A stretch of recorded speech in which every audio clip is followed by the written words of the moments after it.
உங்கள் favourite TV ஷோக்களை இனி miss பண்ண தேவையில்லை. ZEE5 இல் முற்றிலும் இலவசமாக காணுங்கள். இங்கேயும் எப்பொழுதும். ஐயோ, என்னங்க சாமி செல்ல திருடு போன விஷயம் தெரிஞ்சா பெரிய பிரச்சனை ஆயிடுமே. கடவுளே, இந்த திருவிழாவே நின்னு போயிடுமே. அப்புறம் எல்லாரும் இது பெரிய தெய்வ குத்தமா பேசுவாங்களே. எங்க என்னங்க பண்றது? எப்படியாவது அதுக்குள்ள சிலைய கண்டுபிடிக்கணும். ஐயோ கடவுளே, எங்களை ஏன் இப்படி எல்லாம் சோதிக்கிற? இப்பதான் எங்க பொண்ணு துளசிக்கு ஒரு நல்ல வாழ்க்கை அமைஞ்சது நினைச்சு சந்தோஷமா இருந்தோம்.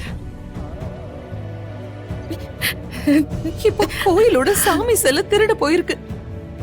ஐயோ, இந்த விஷயம் மட்டும் தெரிஞ்சா துளசியோட ஜாதகத்தாலதான் இப்படி எல்லாம் நடந்திருக்கு. இவ அதிர்ஷ்டம் இல்லாதவன்னு திரும்ப பழையபடி எல்லாரும் பேச ஆரம்பிச்சிருவாங்களே.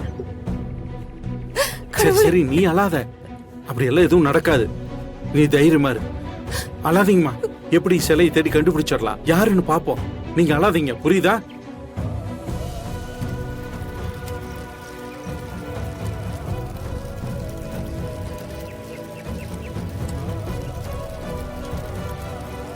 ஏய் தியா பாப்பா, வாங்க. என்னாச்சு?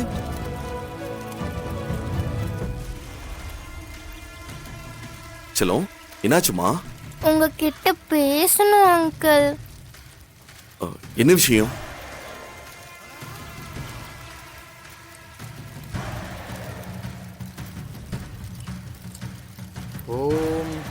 சரி இரு, அங்கிள் வரேன். டேய், என்னடா பூஜை நடந்துட்டு இருக்கு, பாதியில எந்திரிக்கிற? உட்கார்றா. அப்பா ஒரு நிமிஷம், இதோ வந்துடுறேன். டேய் டேய், மாப்ள என்ன அவன்? மாப்ள பாட்டி, இதோ வந்துடுறேன் பாட்டி. ஒரு நிமிஷம் அப்பா, போயிட்டு உடனே வந்துடுறேன். செல்லம் வா. ஏய் வெற்றி. மாப்ள மாப்ள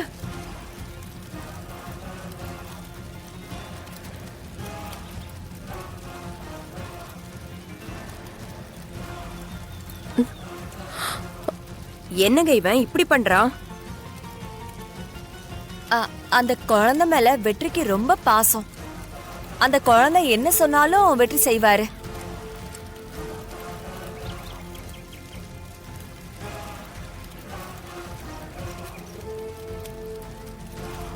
இது யாரோட குழந்தை?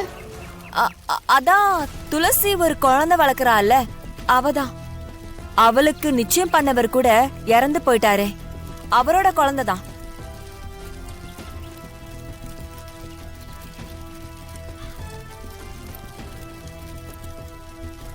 அந்த குழந்தை கூட இவனுக்கு என்ன பேச்சு? இவன் ஏன் அந்த குழந்தைக்கு இவ்வளவு முக்கியத்துவம் கொடுக்கறான்? அப்பப்போ அந்த வீட்டுக்கு போவாரு இல்ல பாட்டி, அப்ப ஏற்பட்ட பழக்கம்தான். முனுசாமி, நீ வந்து தப்பா எடுத்துக்காத. இப்ப வந்துருவான் வெற்றி. ஊர்ல யாருக்காவது உதவினா உடனே ஓடி போய் செய்வான். அது அவனுடைய இயல்பு. இப்ப வந்துருவான் பாரு.